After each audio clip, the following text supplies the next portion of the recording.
Hello and welcome to another weekly roundup of the free PC games. We've got a fairly quiet one this week. It's the end of the month, so Prime is kind of running out of steam. We've only got 2 games from Epic and 2 from Prime, so let's just get into it. Our first free game from Epic this week is Exorcist, a side-scrolling action RPG that's free until the 2nd of October. This game takes place in a fictional Eastern setting. Eastern in quotes there because I'm not sure if it's based on any specific mythology, though most of the game's text is in Chinese, so it's more likely to be that. The game tells 2 tales. One of a demon hunter that's kicked out of the order and needs to gain redemption through returning the ashes of the soldiers that fell under his command, and the tale of a half-demon sibling who sets out on a journey to find the antidote for her mortally poisoned brother. Either way, you travel through a land filled with demons, under the sway of powerful demon lords, fighting your way towards your goal with an impressive array of combat moves in this 2D side-scroller. It's not a Metroidvania.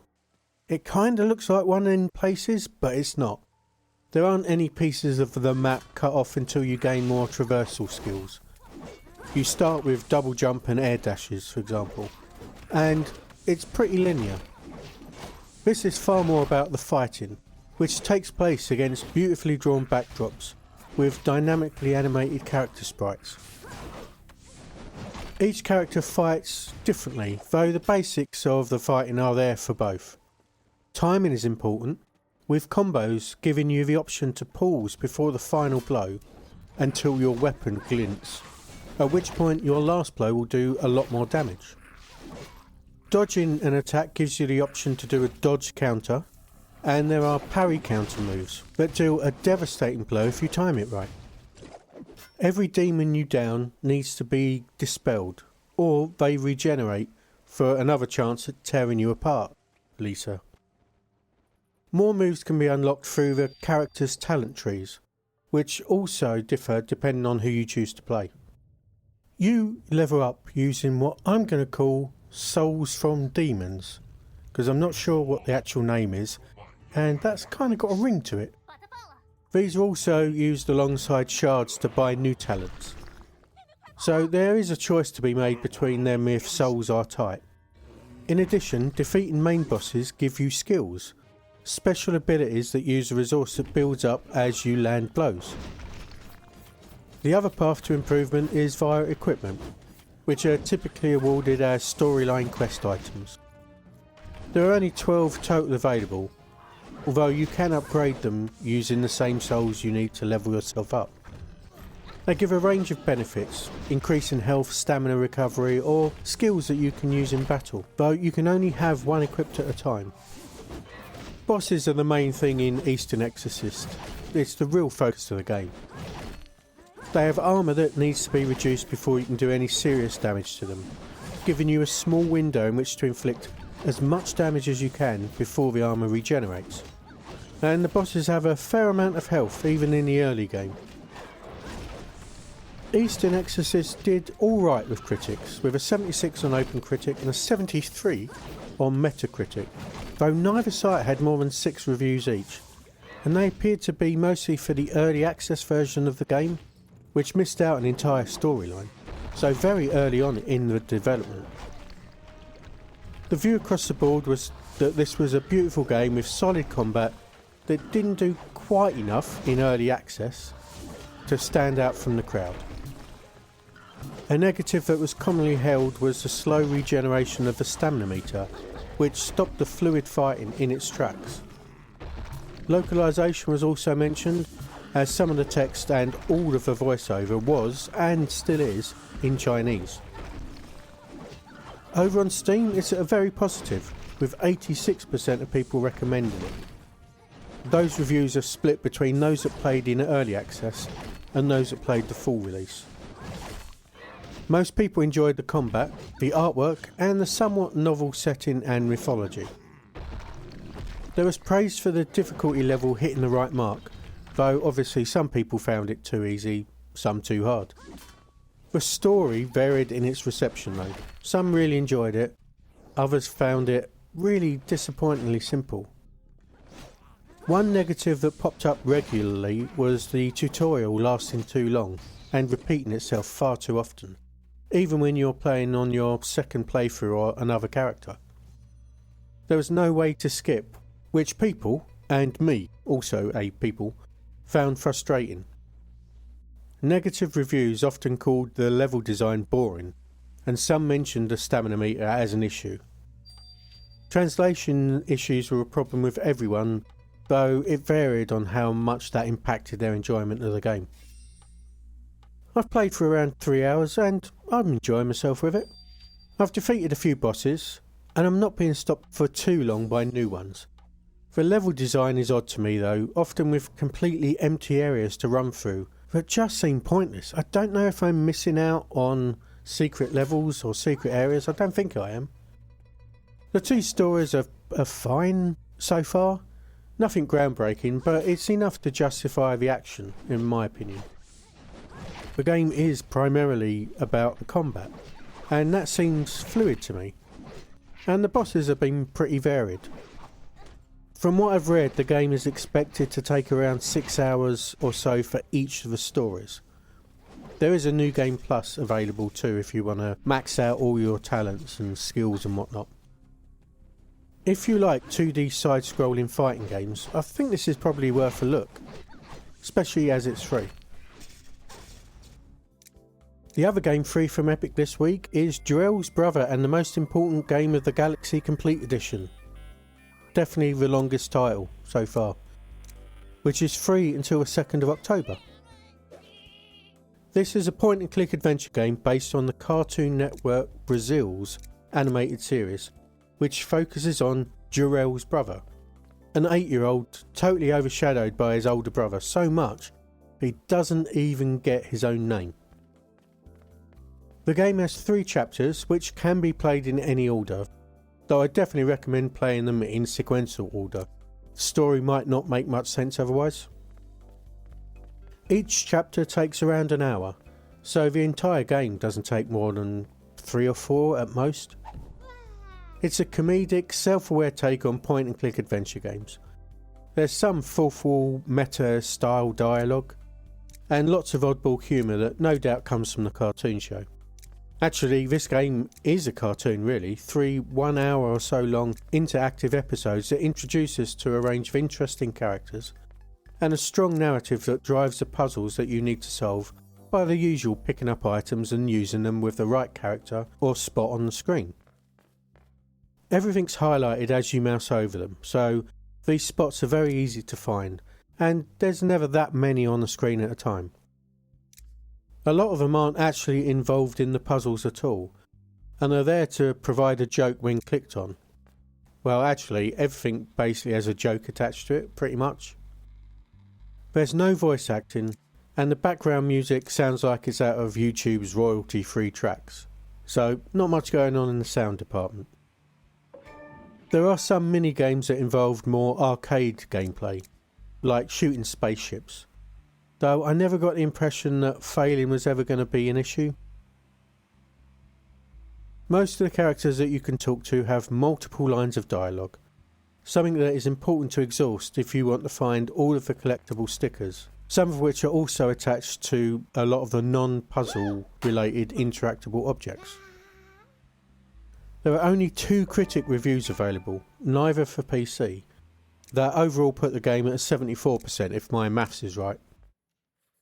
They both enjoyed the humour, though felt that the control setup using a controller was unintuitive and cumbersome. The weird world and the quality animation was also well received by the reviewers on Steam too, who rated it at a very positive, with 83% of people recommending it for all of the same reasons. The lack of voice acting and music from the show was a big negative for everyone, as that seems to have been a huge draw for the cartoon, though it wasn't enough to ruin people's enjoyment of the game completely. I've played for around 2.5 hours, and it's been a relatively fun experience, even if the puzzles are easy for a game of this type. Well, especially for me, who doesn't like these sort of games. There are some issues though. Using a controller, as the critic said, is really frustrating. You flip between interactive objects with the trigger buttons, but the order often makes no sense or jumps past the one you want too easily. I gave up and used the keyboard after 5 minutes, which was way better. The amount of text that comes up during interactions is too much. It's absolutely too much. Especially when you accidentally click on something and have to go through 6, 7, 8 lines of text that you cannot skip and goes past quite slowly before you can actually do what you wanted to do. I also seem to be stuck in the last chapter. I've gone to a walkthrough to see what I've missed, whether I'm doing something wrong. And as far as I can tell, I'm not. I'm doing what the walkthrough says. But the dialogue option I need from a character to move forward just isn't there. The walkthrough did mention that you can be hard locked out of completing the chapter if you've done things in a different order to the one the developers envisioned. So that might be the case here. I can't say for certain. It's certainly possible. Another thing I wasn't that keen on is having to talk to every character multiple times and use every dialogue option. That's not my favourite developer choice. At least not for the main storyline stuff. That's all fine for getting collectibles. The humour is fine. It didn't particularly work for me, but humour's subjective. I can say that the jokes were done well and were pretty smart, even if they didn't get me to chuckle that much. All of the lore of the world, which I'm assuming was from the cartoon, worked really well too. Even though the game is short, it still managed to create that world for me. The first 2 chapters took less than an hour each, and I'd expect something similar to that for the third one if I wasn't stuck. It's a bright, colourful, crazy world with some easy click and point gameplay to while away a few hours, if you feel like a relaxing, funny, puzzling time. If that sounds good, I would recommend going to grab it. Just don't expect a long, challenging point and click adventure. The first of the only 2 from Prime this week is Mystical Riddles, Ghostly Park Collector's Edition. A hidden objects puzzle game available via the Legacy Game Store until the 29th of October. This will be very familiar for anyone that's played the multitude of Legacy Game Store games that Prime's given away over the past couple of years. We had City of Legends, The Ghost of Misty Hill in the 5th Roundup last month. And this is kind of the same game with different set dressing and story. This time you've been asked to investigate a haunted amusement park, which will involve finding and using objects in a series of static screens, solving some logic puzzles and hidden object puzzles along the way, to figure out why there are so many ghosts in this park and why they're so angry. And it's not because all of the rides are switched off and they're all stuck in queues. That was my first thought. There's a range of difficulty options that can be tailored quite extensively using a custom mode, that changes the availability or cooldown of hint functions and the ability to use easy modes for the puzzles, among other things. There are decision points within the game that either open up extra content from the collector's edition, that's optional, you're effectively choosing to play that extra content, or there's decisions that award a varying number of stars that give you different endings, sort of, I think. I'm not going to play the game through 3 times to see them all. There's also a bonus chapter, which is shorter than the main game's 5 to 6 hours of playtime, if you want an additional story viewpoint. There are 3 types of collectible to be discovered, which fill out items in a couple of options in the extras section from the main menu, or lets you buy items in the boudoir, which is basically the same thing, but you get to choose which ones you have. You can replay any completed minigames in the extras menu as well, and see some wallpaper or listen to the soundtrack. We are, as usual, completely out of luck for critic reviews, but unusually, there's only 5 reviews on Steam, which isn't enough to set a score or even give us the ability to view them. So unfortunately, you're only left with my opinion. As regular viewers might know, these games have a bit of a strange hold over my brain. I like them even though I can see that they're not the best made ones. And this is another good example, with all of the developer choices that reduce the frustrations that these games are liable to have, or have for me at least. The game restricts the number of open scenes to a manageable number, which reduces the backtracking that sometimes gets out of hand in games of this type. There's also some logic in the item use, or it is if you're used to these games. If you think a statue is a normal replacement for a hammer, you're fine. I've played for about 4 hours, and none of the logic puzzles really stood out as particularly interesting, though none were like super simple. Some of the hidden object puzzles though really had hidden objects. They were genuinely hard for me to see, and posed more of a block than anything else in this game. The lack of really challenging puzzles might be an issue for those that want that in a game of this type. But for anyone else that doesn't really need that hard challenge for these kind of games and enjoys them, this is a good one to pick up. Our last game from Prime, and closing out the sparsest of weeks so far, is Pixel Café, a cooking simulator mixed with a visual novel, available via the Amazon Game Store until the 29th of October. Pixel Café is a pixel art game, with Pixel as the name of the main character, so very indie. It is the story of Pixel, a woman in her 20s that has moved into her late grandmother's house, looking to establish a life of her own. We follow Pixel as she looks to find work serving food in a variety of establishments, learning about the relationship issues she has had with her family, and the trials and tribulations of working in the service industry. The gameplay follows the standard for restaurant simulator games. You have a counter, or multiple counters, where customers arrive with their orders. You need to prepare their orders of coffee, soft drinks, cakes and more from a range of ingredients before they become too impatient and leave. Orders prepared too far ahead of time will be wasted and need to be thrown away, costing you money. The quicker you serve the customers though, the larger your tip, so some well-judged preparation can boost your payout. The game recommends a controller, as many of the orders that take time to prepare, like a coffee, use a separate button rather than selecting them with a mouse click. You're able to upgrade your workspaces, including the amount of preparation spaces or appliances like ovens or coffee makers that do more than one coffee at a time. That lets you deal with the increasingly large and complex orders and number of customers that the game throws at you, as long as you've earned the cash to pay for it, of course. And it's not the only thing that you will want to spend money on. You can also decorate your new house, improving some of the furniture to make Pixel happier, which in turn let you upgrade her skills. Things like decreasing the amount of time it takes to prepare an order, or increasing the amount of time it takes for a prepared item to go bad. There is quite a list of upgrades, and they all make a difference when you're making 4 coffees from a single-use coffee maker and people are running low on patience.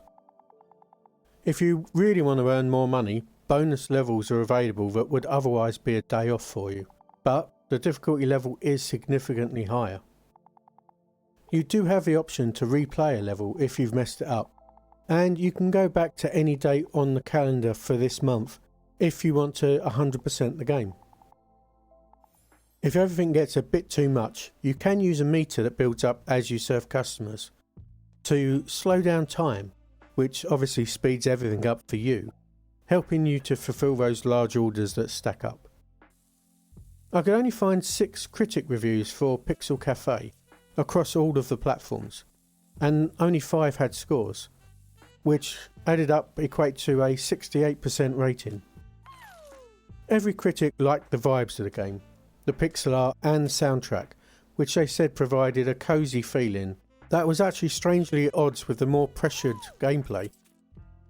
The view was that it lacks innovation, but does the time management cooking gameplay pretty well.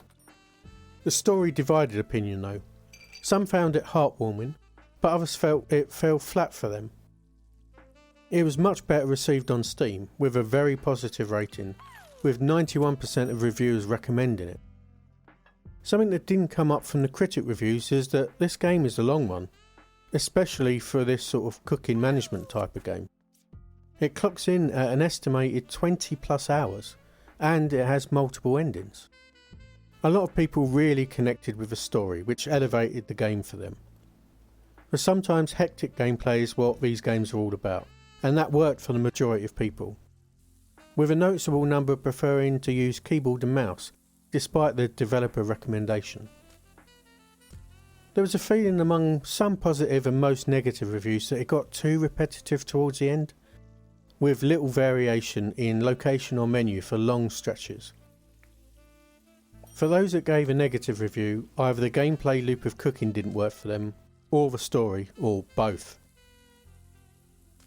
I've played for around 4 hours, and I can really appreciate the flow state you can enter when you're chucking out orders left and right. It feels pretty good, and playing on normal, I would only restart if I was coming back to the game after a break and forgot the buttons and kept pressing the wrong ones. Otherwise it was pretty manageable. The story didn't connect with me because my 20s were back in the olden days, so I didn't really relate to Pixel and the things she was going through. I also had the feeling that sometimes she was written a little bit too young. The game also does flashbacks in between the cooking, talking about Pixel's life, that are mixed in with current day events, and Pixel looks exactly the same, so it's very hard to tell sometimes which is a current scene and which is a scene from the past. I can see the start of an interesting story here though, that explores the feeling of heading out on your own and trying to figure out who you are. I'm not really the biggest fan of these time management games, but the gameplay felt like it flowed pretty well. If you enjoy these type of games, this one has a strong story running through it, but I'll let you decide if the 20 plus hour playtime is a plus or a minus. Okay, short and sweet video this week. If you did think it was sweet, do give it a like. It's always appreciated and it helps a lot. And consider subscribing. With that though, that's all from me for this week, so thanks for watching, and I'll talk to you soon. Goodbye.